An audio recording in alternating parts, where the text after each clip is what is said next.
光手金都没金到，好妈妈都金，还有个俺妈老我这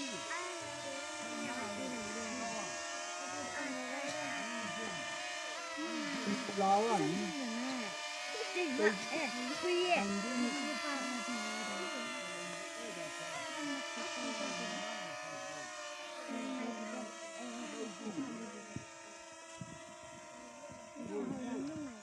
送到了，哎呦，人家这个好嘞，我只能这个龙族为什么讲？为什么讲？都会为什么这个他都原来想啊，东大金南这个，那各地上啊老古的那我家进了，我这里我就刚把阿里了，说那阿斗这个好呢好牛，那文人好就王的个，太近了，太这个，别个比这人多吧，还有这个，那文人单位。好，那有些人过来压住你，都是那个管的个这个，那个送了家，上头送了家了，我爱了这个就老我是，都是大家都爱我家都开了，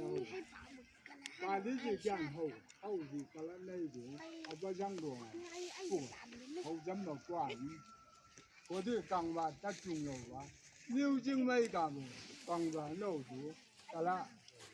都是嘿，牛精没讲的，过关我这个上忙老虎看呐，马中在哪在了的，上忙老虎看呐，最近都会拉兄弟不，这个我都给这个我，这个我讲，他那个，最近呐，还不把事让没好懂，这个么的老乱。欧那tham gì cái này khác làm nó gu chúng ăn bài này sẽ gặp phải cái là sang mang ảnh phan là欧那国际cái là cái gì cái này欧那国际他打算我cái là cái ăn yêu那sang à欧那国cái này gu欧那国到我拉松真的拉松了到我cái này看见我来的哎呀这些开的是老啊我这个mang啊这个老啊。我这汉家农，我来我是老家，讲吧啦，我不怎当啊，那我这个下不下不给路子，领导月了啦，我个人没听过，另外我就是我看着安，